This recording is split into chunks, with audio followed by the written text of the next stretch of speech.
El tema del momento sigue siendo esta lucha entre los holdout y la República Argentina. La República Argentina le dijo al juez Griesa que automáticamente ya pagó. Desde el otro lado el juez Griesa dice que no quiere una situación de default, que puede verse afectada a mucha gente. Y lo más importante es saber qué puede pasar en la economía argentina si la Argentina entra en este default técnico el 30 de julio. Para eso hemos convocado aquí en Infobae TV a Nicolás Salvatore, que es economista. Nicolás, ¿qué tal? ¿Cómo te va? ¿Qué tal? ¿Cómo te va?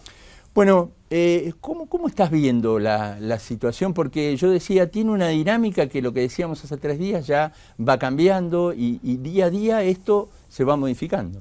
Sí, efectivamente, este es un gobierno que históricamente ha sido muy cortoplacista y yo te diría con un nivel de improvisación bastante alto a veces.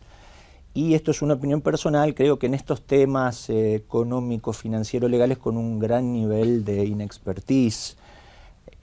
Hemos visto en estos días cómo no ha habido una estrategia clara en una dirección. Primero, ha habido una apuesta que desde la política solucionábamos el problema, ¿no? Y le decíamos al gobierno de Estados Unidos y al FMI que convenzan a la Corte Suprema, como si la justicia de los Estados Unidos fuera Ollarvide, más o menos. Y no había plan B. Digo, a mí me parece bien ese camino, pero ¿y el plan B cuál era?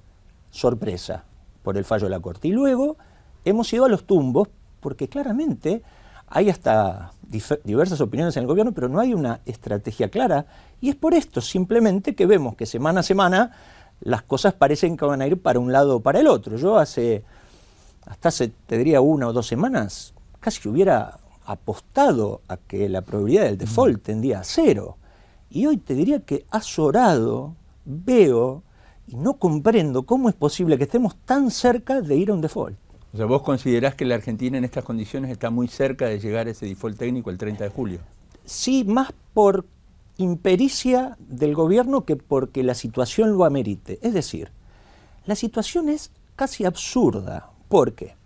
Porque los holdouts aceptan cobrar en bonos a largo plazo, es decir, que no se afectan las reservas en Argentina, el gobierno chocho de pagar con bonos al año 2050, los holding, digamos los reestructurados que están cobrando, no quieren tampoco un default, porque ellos se quedan sin cobrar y a nadie le gusta no cobrar y empezar a pleitear, etcétera.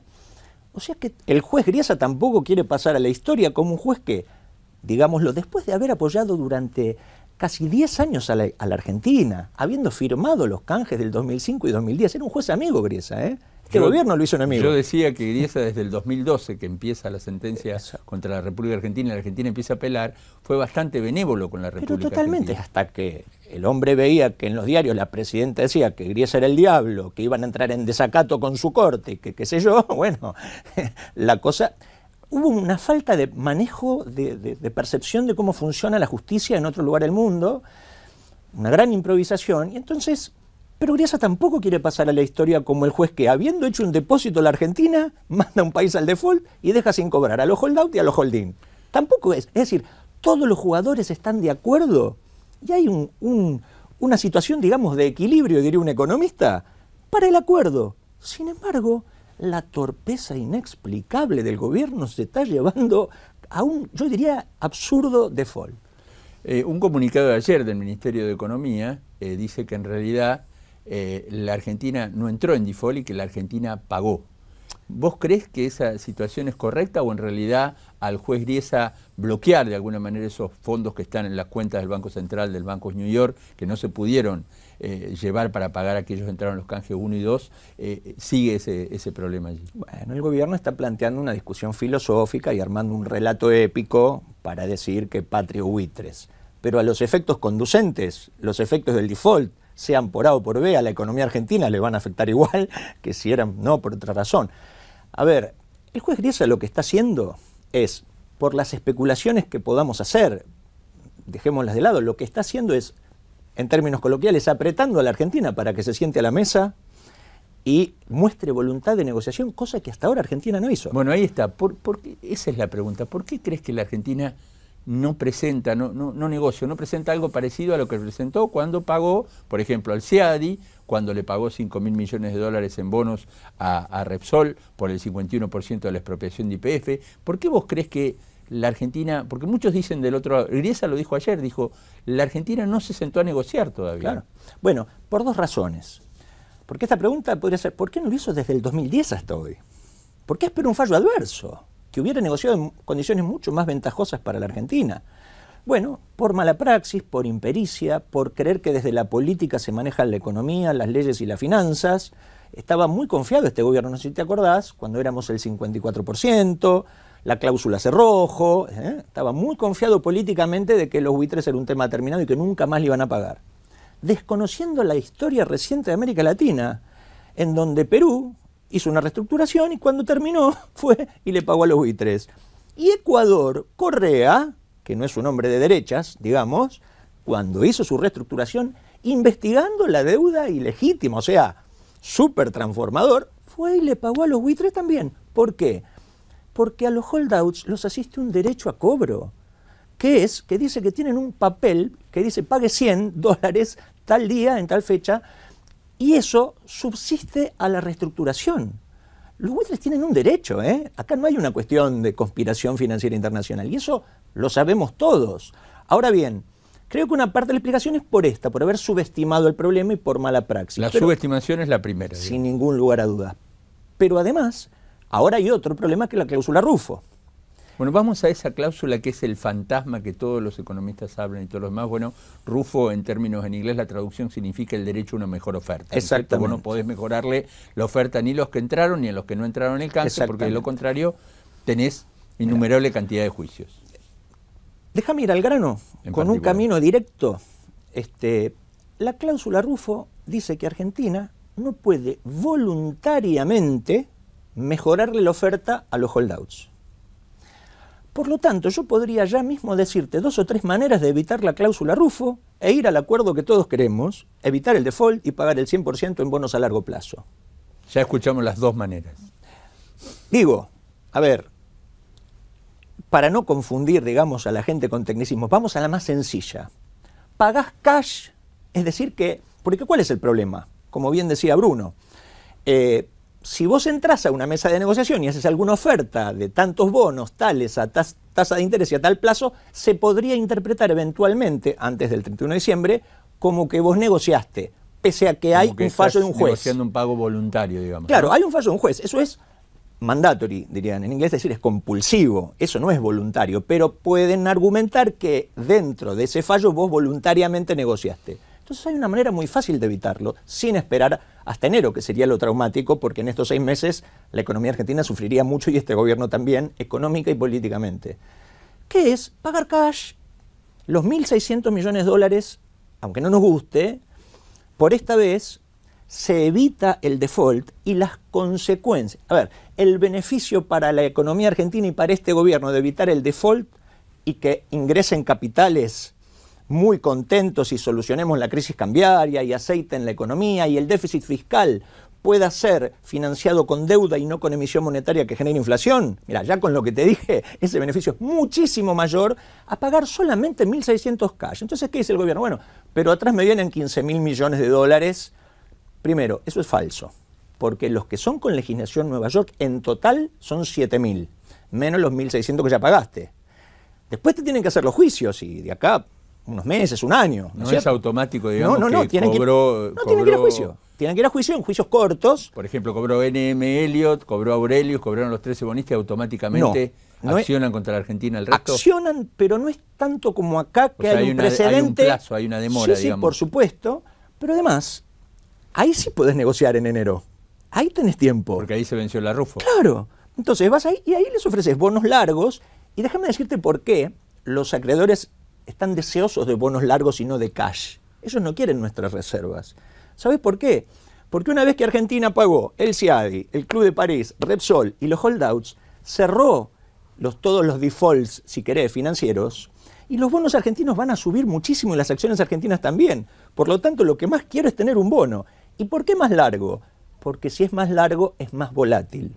Cuando hablamos de más largo, hablamos de un largo Bonar plazo. 24 como el que le diste Exactamente. a Repsol, o más. hasta un Bonar 28 más. podría ser. O más. más. Cuanto más largo el bono, más volátil. ¿Por qué? Porque si un bono paga 100 dentro de un año, tiene muy poco margen para pasar de 97, 96, 98. Pero si paga 100 en el 2050 y hoy vale 20, por decir cualquier cosa, puede variar hasta 30 o hasta 15 o hasta 42 o hasta 5, que total después la volatilidad se va a ir achicando en el tiempo a medida que se acerca el vencimiento. Es decir, el gran negocio para todos, para los holdouts, para los holding y para la Argentina, son bonos a largo plazo. Es decir, no habría ningún inconveniente en pagar el resto de lo que quede a partir de enero con bonos a largo. Pero vos sos de la teoría que por lo menos 1.650 millones de dólares habría que sacarlo de las reservas. Si los pagás cash. Y pagarlos cash. Yo no sé si eso es lo que yo haría. Lo que es te digo una es, caída muy importante de las reservas internacionales también, ¿no? Bueno, yo creo que no, porque son 30.000 millones. Pagás 1.600. Digo, es un costo ahora menor al default.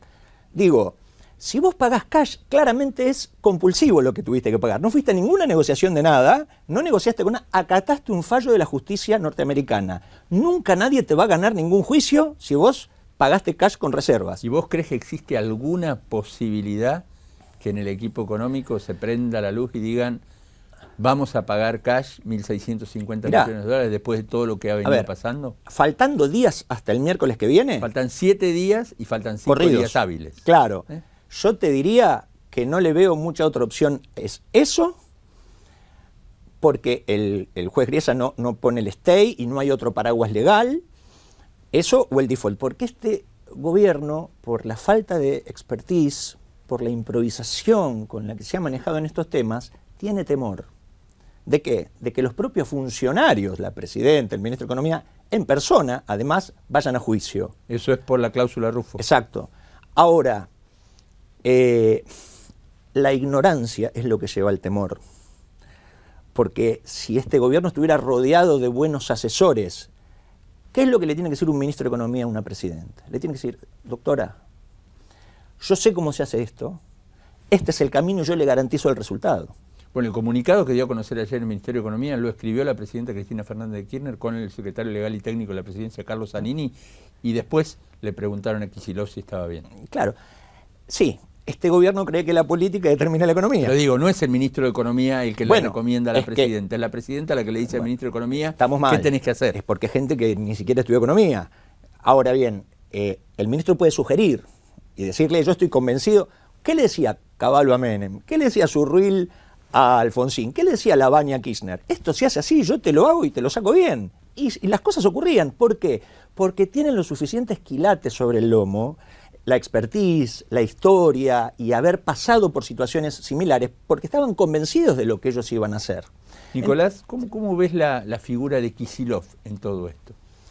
Bueno, el ministro ha sido toda la vida un profesor de Historia Económica de la Facultad de Ciencias Económicas de la Universidad de Buenos Aires. ¿Lo ves como un académico, digamos, en el Ministerio de Economía? Un académico en un área que no tiene nada que ver con la macroeconomía, las finanzas, los bancos, las leyes y los fondos buitres. Es decir, nunca en su vida trabajó en una consultora macroeconómica, en un banco, en la Citi, ¿me entendés? Digo, es alguien que estaba preparado tal vez para otro tipo de escenarios.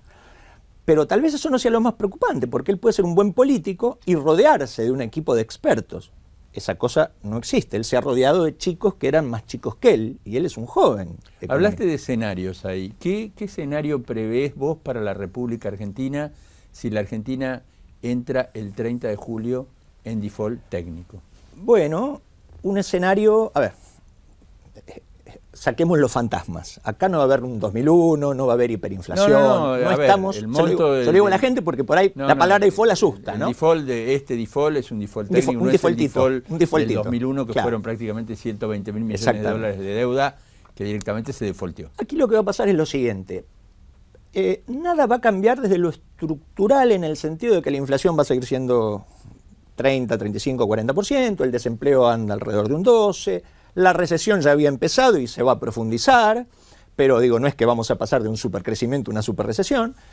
Creo que el impacto más fuerte se va a ver en el mercado cambiario. Es decir, ¿para qué hicimos toda esta movida de Repsol, Club de París, Ciad y holdouts? Para obtener financiamiento, como lo obtienen todos los países latinoamericanos, para que se acabe la crisis cambiaria, se estabilice el mercado cambiario y se pueda combatir la inflación de una manera mejor y la economía empiece a crecer y deje atrás la recesión y no siga aumentando el desempleo, que hoy debe andar cerca del 12%. Entonces, lo que va a ocurrir es que va a haber escasez de divisas y vamos a volver a ver un escenario parecido al de enero, con expectativas de devaluación, corridas cambiarias, tal vez devaluación. Y ahí cuando hablas de expectativas de devaluación, ¿ves la posibilidad de una devaluación parecida, digamos, del peso a la que fue de enero? Sin ningún lugar a dudas. A ver, yo no tengo la bola de cristal, ¿no? Pero lo que te digo es que el escenario se va a repetir. El escenario es igual que el de enero. Va a haber un tipo de cambio real que ya tiene un atraso cambiario igual al de enero, y va a haber una mayor demanda que oferta de divisas porque las importaciones de energía más los pagos de deuda son mayores a las exportaciones de soja, que van a ser muy flacas en el segundo semestre, como en todo segundo semestre, y agregarle el primer trimestre del año que viene, que no tenía soja hasta abril del otro año. Son 9 meses, no son 6.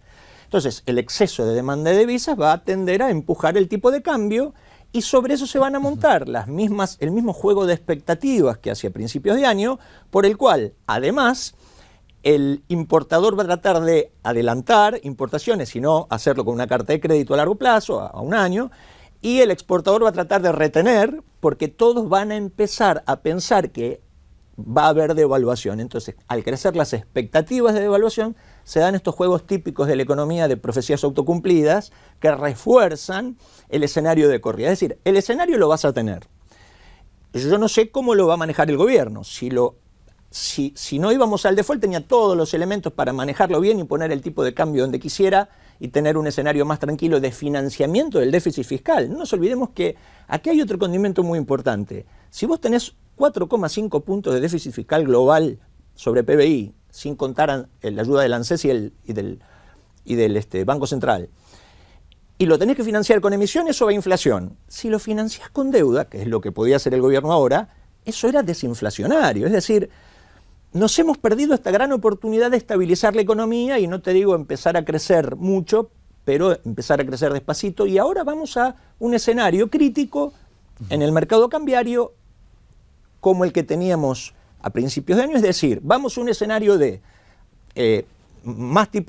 mayor devaluación, mayor inflación, mayor recesión y mayor desempleo. No en forma dramática, pero sí en forma de presiones paulatinas que van empeorando el escenario, que de por sí no es bueno. Estamos en una economía que está en recesión y que tiene 35% de inflación, ¿no es cierto? Bueno, Nicolás Salvatore, como siempre, muchísimas gracias por haber estado aquí con nosotros en Infobae TV. A vos. Nosotros seguimos con más Infobae TV.